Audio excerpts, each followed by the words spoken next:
ধরা খেয়ে post delete করেছে সার্জিস। সার্জিস আবার দুঃখও প্রকাশ করেছে। সালাউদ্দিন আহমেদকে নিয়ে গুজব ছড়িয়েছিল সার্জিস, এবং সেই গুজব ছড়ানোর পরে সেই পোস্ট ডিলিট করেছে এবং তারপরে আবার দুঃখ প্রকাশ করেছে। আমরা এই পুরো বিষয়টি এখন জানার চেষ্টা করব। ঢাবি কণ্ঠস্বর নামে একটা গুজবে ফেসবুক পেজ থেকে প্রচার করা হয়েছে। কথায় কথায় ভারতের পতাকা পদদলিত করতে বলে তারা সত্যিকারের রাজাকার, ভারত আমাদের অকৃত্রিম বন্ধু। এই যে ঢাবি কণ্ঠস্বর নামে একটি পেজ থেকে এটি প্রচার করা হয়েছে। এইটি সার্জিস আলম তার ফেসবুকে দেয় এবং সেটা বেশ ছড়িয়ে পড়ে। এরপরে যখন এটা গুজব বলে প্রমাণিত হলো, তখন সার্জিস আলম আবারও ফেসবুকে পোস্ট দেয় এবং পোস্ট দিয়ে দুঃখ প্রকাশ করে। সে লিখে, বিএনপির স্থায়ী কমিটির সদস্য সালাউদ্দিন আহমেদের বক্তব্য নিয়ে যে ফটোকার্ডটি ছড়িয়ে পড়েছিল এবং আমি শেয়ার করেছিলাম, সেটার ফ্যাক্ট চেক করতে পারিনি, আন্তরিকভাবে দুঃখিত। দেখেন, সে বলছে যে ফটোকার্ডটি ছড়িয়ে পড়েছিল, শেয়ার করে বলে ফটোকার্ডটি ছড়িয়ে পড়েছিল। সে শেয়ার করেছিল এবং চেক করতে পারে নাই। চেক না করে পোস্ট করছো কেন? ঢাবি কণ্ঠস্বর এই পেজটি এই গণঅভ্যুত্থানের পর থেকে গুজব ছড়ানোর জন্য এই পেজটি তৈরি করা হয়েছে। এই গণঅভ্যুত্থানের আগে যারা ক্ষতিগ্রস্ত তাদেরকে নিয়ে গুজব ছড়ানোই এই ঢাবি কণ্ঠস্বর পেজটির একটা কাজ তারা। এবং সে বলছে, কিন্তু এই ধরনের অসত্য কোনো ফটোকার্ড ছড়িয়ে পড়লে সে বিষয়ে দ্রুত তাদের থেকে ক্লিয়ারেন্স প্রত্যাশা করি। বাপ রে বাপ, তুমি গুজব ছড়াইছো, তুমি একটা অপকর্ম করছো, কিন্তু তুমি বিএনপির কাছ থেকে দ্রুত ক্লিয়ারেন্স প্রত্যাশা করো। আমরা যারা রাজনৈতিক কর্মী, আমাদেরকে অনেক কিছু ভেবে চিনতে পোস্ট করতে হয় যে এই একটা ঘটনা বের হয়ে আসলো, সেই ঘটনাটি কতটুকু সত্য, এইটা থার্ড পার্টি কোনো গণমাধ্যমে আসছে কিনা, সেকেন্ড কোনো গণমাধ্যমে আসছে কিনা, এমনকি কোনো মূল গণমাধ্যমেও যদি প্রচার হয়ে যায় সঙ্গে সঙ্গে সেটা আমরা শেয়ার করি না। কারণ আমরা দ্বিতীয় একটা সোর্স থেকে তৃতীয় সোর্স থেকে, এইটাই হলো একটা সাংবাদিক এবং রাজনৈতিক কর্মীর একটা পার্থক্য, যে সাংবাদিকের তৈরি করা একটা নিউজ দেখলে সে শেয়ার করবে না, সে আরও যাচাই করবে। শুধুমাত্র সাংবাদিক না, হ্যাঁ, কোনো একটা মিমস পেজ থেকে অথবা কোনো একটা যে কেউ একটা গুজব ছড়াতে পারে, সেখানেও রাজনৈতিক কর্মী হিসেবে তার দায়িত্ব সেটা চেক করা। এই ঢাবি কণ্ঠস্বর শুধু এইটা না, নিয়মিতভাবে এই ধরনের প্রোপাগান্ডা ছড়াচ্ছে। যেমন ছাত্রদল নেতা নাসিরুল এভাবে লিখেছে যে ভারতকে শত্রু মনে করে জামাত শিবির, নাসিরুল লিখেছে আর কি। এইটাও একটা গুজব ছড়িয়েছে ঢাবি কণ্ঠস্বর পেজ থেকে। নরেন্দ্র মোদী বাংলাদেশের স্বাধীনতাকে অস্বীকার করেনি, তিনি বোঝাতে চেয়েছেন মুক্তিযুদ্ধ ভারত না হলে বাংলাদেশ আমরা স্বাধীন হতাম না, আমরা বিএনপি ছাত্রদলও তাই মনে করি, কিন্তু বট বাহিনী সেটা বুঝে না, তারা সবসময় ভারতকে শত্রু মনে করে। এটি একটি গুজব। এই গুজবটি এই ঢাবি কণ্ঠস্বর পেজ থেকে ছড়িয়েছে, যেই পেজের ফটোকার্ড সার্জিস আলম ছড়িয়েছিল সালাউদ্দিন আহমেদকে কেন্দ্র করে। আমরা আরেকটি ফ্যাক্ট জানবো এখানে। দ্য ডিসেন্ট নামে যে একটি ফ্যাক্ট চেকিং প্রতিষ্ঠান রয়েছে, পত্রিকা রয়েছে, তারা নিশ্চিত করেছে যে সার্জিস আলম যে গুজবটি ছড়িয়েছে সেটি একটি ফলস। ঠিক আছে, আমি একটু বড় করে দেখাই। এই যে ফলস এবং এই যে ফলস। এখন সার্জিস আলমকে জিজ্ঞাসা করি যে ভাই, এই যে গুজব ছড়াচ্ছ সালাউদ্দিন আহমেদকে নিয়ে, তুমি যখন ছাত্রলীগ করতা, জয় বাংলা স্লোগান দিতা, শেখ মুজিবকে বাপ ডাকতা, আবার শেখ হাসিনাকে একই সঙ্গে মা ডাকতা, আমরা আশ্চর্য হতাম যে একই ব্যক্তিকে বাপ এবং তার মেয়েকে কিভাবে মা ডাকে, এইটা আমরা বুঝে পেতাম। এবং ডাকসুর পদ থেকে তুমি যখন শেখ হাসিনার কাছে গেলা, ছবি তুললা, সেই সবগুলো বিষয়ে আমি জানি। এই গণ অভ্যুত্থানের মধ্যে তোমাকে সবাই সন্দেহ করতো যে তুমি ছাত্রলীগের একটা এজেন্ডা বাস্তবায়ন করতো, এবং তোমার যে একটা ঘোষণা ছিল আন্দোলন বন্ধ করার, সেটাও আমরা দেখেছি। এটা হলো সামগ্রিক তোমার একটা পরিচয়। আচ্ছা, তুমি গণ অভ্যুত্থানে যেভাবে আন্দোলন বন্ধ করতে বলছিলা, সালাউদ্দিন আহমেদ গণতন্ত্রের বিরুদ্ধে এরকম কোনো কাজ করেছিল? বা তুমি যেই সময় জুড়ে ছাত্রলীগ আওয়ামী লীগের হয়ে এজেন্ডা বাস্তবায়ন করেছিল, এইটা কি সালাউদ্দিন আহমেদ করেছিল? সালাউদ্দিন আহমেদ একজন গুম ফেরত একজন মানুষ। জামাতের আরমান, জামাতের ওই যে আজমি সাহেব নাকি, তারা যেরকম গুম ফেরত, সালাউদ্দিন আহমেদও একজন গুম ফেরত ব্যক্তি। এখানে একটা গামছা নিয়ে অনেকে ট্রোল করে, আমি কখনো ট্রোল করিনি। ট্রোল করিনি, উনি গুম একটা মানসিক ট্রমা তৈরি করে, সে জায়গা থেকে উনি একটা গামছা দেখিয়েছেন, সেই জায়গা থেকে আমি এটা নিয়ে ট্রোল করিনি যে সত্য মিথ্যা যেভাবে উনি ব্যাখ্যা করুক, বাট উনি গুমে ছিলেন এটাই আমরা জানি, আমি ট্রোল করিনি। কিন্তু এই যে সার্জিস, এই যে শিবির জামাত, এই যে ইলিয়াস পিনাকি সালাউদ্দিন আহমেদকে নিয়ে যে ক্রমাগত একটা গুজব ছড়াচ্ছে, সালাউদ্দিন আহমেদ ওই সময় আওয়ামী লীগের জন্য একটা আতঙ্ক ছিল। বিএনপির পক্ষ থেকেও সবাই চুপ হয়ে গিয়েছিল, এত বেশি নির্যাতন করছিল, এত বেশি নিপীড়ন করছিল। জামাত তো আগেই রিমোট কন্ট্রোল, যেটা হাদি বলেছে যে রিমোট কন্ট্রোলের মতো নাই হয়ে গেছে, ঠিক আছে। সেই পরিস্থিতিতে সালাউদ্দিন আহমেদ এখানে রাজনীতির হাল ধরেছিল। ওনার প্রত্যেকটা দিন এক একটা ব্রিফিং ছিল শেখ হাসিনার জন্য একটা আতঙ্কের মতো, যে শেখ হাসিনা প্রকম্পিত হতো ওনার ব্রিফিংগুলো। বাধ্য হয়ে শেখ হাসিনা তাকে গুম করে, 61 দিন গুম অবস্থায় ছিলেন। এরপরে তাকে ভারতে নেওয়া হয়। সেখানে তিনি কি অবস্থায় ছিলেন, সেখান থেকে গ্রেপ্তার হলেন, তাকে হাসপাতালে নেওয়া হলো, হাসপাতাল থেকে তার মামলা দেওয়া হলো, সেই মামলায় উনি সেখানে জেলে থাকলেন, জেল থেকে ওনাকে জামিন দেওয়া হলো, জামিন দেওয়া হলেও ওনাকে বাংলাদেশে আসার অনুমতি দেওয়া হয়নি। এইভাবে বলা হয়েছে যে উনি ভারত ত্যাগ করবেন না, এই শর্তে ওনাকে জামিন দেওয়া হলো। এরপরে উনি একটা বাসায় ছিলেন, সেই বাসায় যিনি বিএনপির মুখপাত্র লেভেলের একজন দায়িত্বশীল লিডার, সেই ব্যক্তি কি ধরনের বাসায় আছেন সেটা নিয়ে ইলিয়াস পিনাকিরা ট্রোল করলো যে উনি কেন বাংলো বাড়িতে থাকতেন। সালাউদ্দিন আহমেদ যেই পর্যায়ের একজন নেতৃত্ব, সেই পর্যায়ের একজন নেতৃত্ব, উনি একটা মেসে থাকবেন ভারতে গিয়ে, অথবা একটা কুঁড়ে ঘরে থাকবেন, অথবা এক রুমের একটা বাসা টিনের ঘর সেখানে থাকবেন, আর তার নিরাপত্তা নিয়ে ভারত সরকার কোনো দুশ্চিন্তা করবে না, অথবা তার পরিবার কোনো দুশ্চিন্তা করবে না, তার দল কোনো দুশ্চিন্তা করবে না। তো এই বাংলো বাড়িতে থাকা নিয়ে আরও যে বলছে যে উনি কেন, পিনাকি প্রশ্ন করছে যে উনি কেন লুঙ্গি পরে আছেন। সার্জিস শোনো, তোমাদের বাবা পিনাকি প্রশ্ন করেছে যে সালাউদ্দিন ভাই লুঙ্গি পরে আছেন কেন, অথচ সেই পিনাকি নিজে ন্যাংটা হওয়ার ছবি বের হয়ে আসছে, উলঙ্গ অর্ধ উলঙ্গ, তার যে নারী লিপ্সা সেই বিষয়গুলো বের হয়ে আসছে। তো সে প্রশ্ন করে সালাউদ্দিন ভাই কেন লুঙ্গি পরে আছে।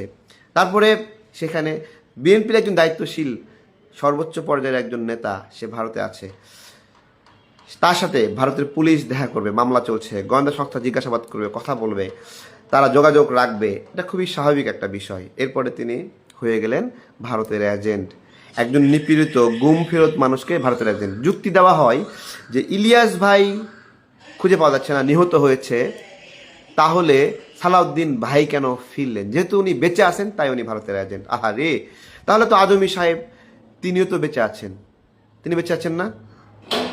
বেঁচে আছেন না? একজন সেনা কর্মকর্তা গুম হয়েছিলেন, তাকে গুম করার ক্ষেত্রে বিদেশি ইউটিউবার এক সেনা কর্মকর্তা জড়িত, মুস্তাফিজ না কি যেন নাম, সে পরে স্বীকার করছে যে সে গুমে জড়িত, অথচ এখন বড় বড় কথা বলে, হ্যাঁ, জামাতের এজেন্ডা হয়ে বাস্তবায়ন করে, অথচ সে নিজে গুমে জড়িত। এই বিষয়ে আলাদা একটা সেশন দিব। তাহলে আজমি সাহেব ফিরেছে, সেও ভারতের এজেন্ট, আরমান সাহেব ফিরেছে, সেও ভারতের এজেন্ট, তাই না? আরমান সাহেবের যে ভিডিওটা প্রকাশ পেয়েছে গুম ফেরতের অবস্থায় একজন বিদেশি নারীকে কোলাকুলি করছেন, আমরা কোনো সময় নোংরা কথা বলেছি? উনি একটা ট্রমাটিক সিচুয়েশনে আছেন, আমরা এটা নিয়ে বলিনি, এটা উদাহরণ হিসেবে দিলাম, কিন্তু এইটা ওনাকে ব্লেমিং করছি না, এর জন্য ওনাকে দোষারোপ করছি না, এবং এই উদাহরণ দেওয়ার জন্য আমি দুঃখ প্রকাশ করছি। দুটো উদাহরণ দিচ্ছি, গামছার উদাহরণ আর এই বিষয়।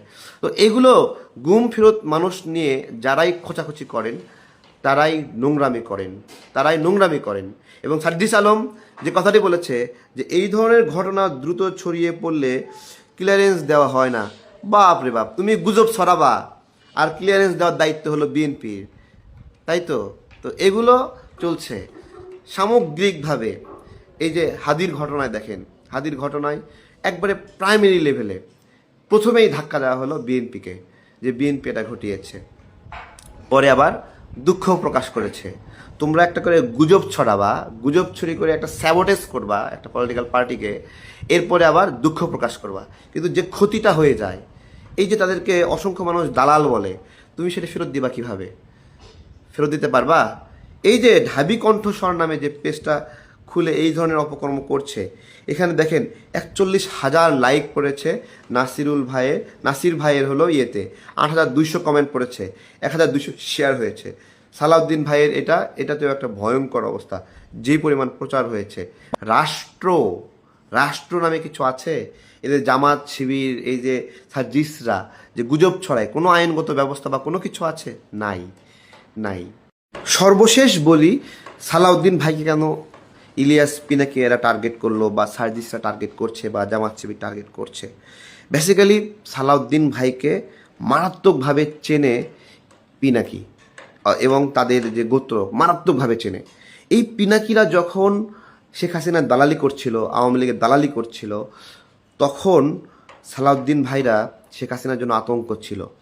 তখন পিনাকিরা সালাউদ্দিন ভাইয়ের বিরুদ্ধে ছিল এবং শেখ হাসিনার বন্ধু ছিল। তখন কিন্তু পিনাকিরা বিএনপির পক্ষে ছিল না।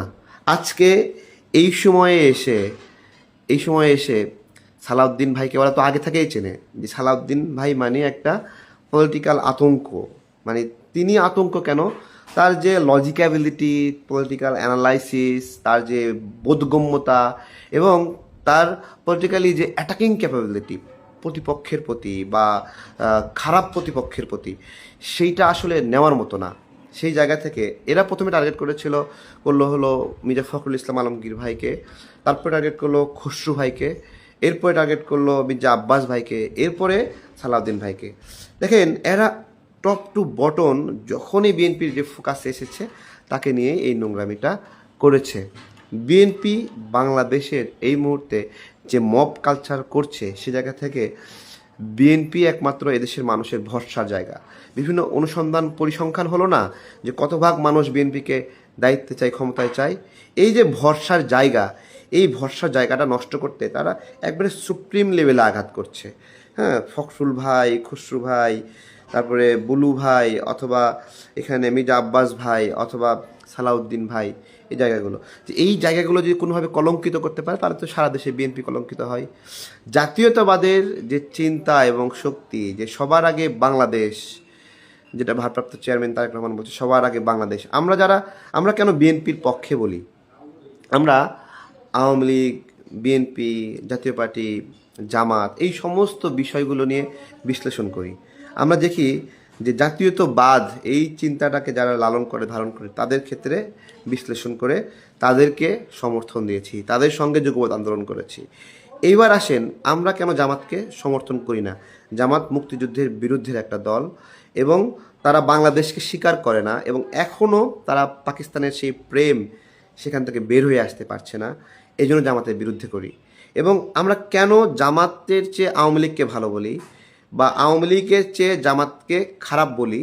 কারণ আওয়ামী লীগের এই গণ অভ্যুত্থানের সাময়িক একটা ক্ষত, তাদের দ্বারা হত্যাযজ্ঞ সংগঠিত হলেও জামাতের হত্যাযজ্ঞ, জামাতের নোংরা ক্যারেক্টারের তুলনায় আওয়ামী লীগ শিশু। আমরা কেন জাতীয় পার্টিকে জামাতের চেয়ে ভালো বলি, বা জামাতকে জাতীয় পার্টির চেয়ে হাজার গুণে খারাপ বলি, লক্ষ গুণে খারাপ বলি? কারণ জাতীয় পার্টিকে জামাতের মতো সন্ত্রাস করতে দেখি নাই, জাতীয় পার্টিকে মব করতে দেখি নাই। এইটা আমাদের পলিটিক্যাল একটা অবস্থান, যে আমরা কোন পথে চলবো। এই মুহূর্তে এই যে জামাত শিবির এরা যে অপকর্মগুলো করেছে, তা বিগত যে কোনো সময়ের অপকর্মের চেয়ে ভয়ঙ্কর। এমনকি এনসিপির যারা আছে, তারা এই সুযোগটাকে সততাপূর্ণ আচরণের মাধ্যমে কাজে না লাগিয়ে তারা যে ভায়োলেন্স করেছে, মব সৃষ্টি করেছে, লুটপাট করেছে, চুরি করেছে, রাষ্ট্রের অর্থ আত্মসাৎ করেছে, জনগণের অর্থ আত্মসাৎ করেছে, এইটা বিগত যে কোনো সময়ের চেয়ে একটা প্রলয়ঙ্কারী ছিল। এই কারণে তাদেরও আমরা সমালোচনা করি। আমরা এমন একটা বাংলাদেশ চাই, যেই বাংলাদেশ একটা সুন্দর সরকার থাকবে, যেই সরকারটা জনগণের নির্বাচিত। এই যে কিছু ছেলে মিলে বাই চান্সে কিছু লোককে তুমি উপদেষ্টা, ঠিক আছে, আবার পিনাকি রাগ করছে, তার নামটা কেন বলা হলো না? আচ্ছা, এই পদ্ধতিতে একটা সরকার আর জনগণ একটা প্রতিযোগিতার মাধ্যমে, নির্বাচনের মাধ্যমে একটা সরকার বানাচ্ছে। মানে এই যে কিছু ছেলেপেলে মিলে নিজেদের মতো করে সরকার বানালো, সেইটা হলো ফেরেশতাদের সরকার। আর জনগণ ভোট দিয়ে যে সরকার বানাবে, সেটা হলো কুত্তা মার্কা সরকার। এই তো। আচ্ছা, এইটা যারা বলে তারা মূর্খ এবং জালিম। এই সমস্ত বিবেচনায় আমরা একটা নির্বাচনের পক্ষেই নিয়েছি। কিন্তু নির্বাচন হলে সার্জিসদের তো খাওয়া শেষ হয়ে যায়। 5 বছর তাদের আকাঙ্ক্ষা, যে ইউনূস স্যার যদি 5 বছর থাকতো, 5 বছর থাকলে কত আরাম হতো এটা আমরা জানি, 10 বছর থাকলে আরও কত আরাম হতো আমরা জানি। ঠিক আছে, এবার সার্জিসদের এই যে গুজব, উদ্বেগ, উৎকণ্ঠার কারণ আপনারা বুঝতে পেরেছেন নিশ্চয়। নির্বাচন ছাড়াই যদি জামাত ক্ষমতা এনজয় করতে পারে তাহলে সমস্যা কোথায়? নির্বাচন না হওয়াই ভালো। এবং এই হাদি দুর্ঘটনা, ডক্টর ইউনূস স্যার বলছে নির্বাচনকে বানচাল করার একটা ষড়যন্ত্র। এখন নির্বাচন বানচাল করার ষড়যন্ত্রে কারা কারা জড়িত সেইটা ডক্টর ইউনূস তদন্ত কেন করে না? যে যারা নির্বাচন বানচাল করার ষড়যন্ত্র করে, যারা নির্বাচন চায় না, তারাই হাদিকে হত্যা করেছে, এটা যদি ডক্টর ইউনূস বলে, তাহলে আমার প্রশ্ন হলো ডক্টর ইউনূস কেন খুঁজে বের করে না কারা কারা নির্বাচন চায় না, তারা হাদির হত্যাকাণ্ডে জড়িত?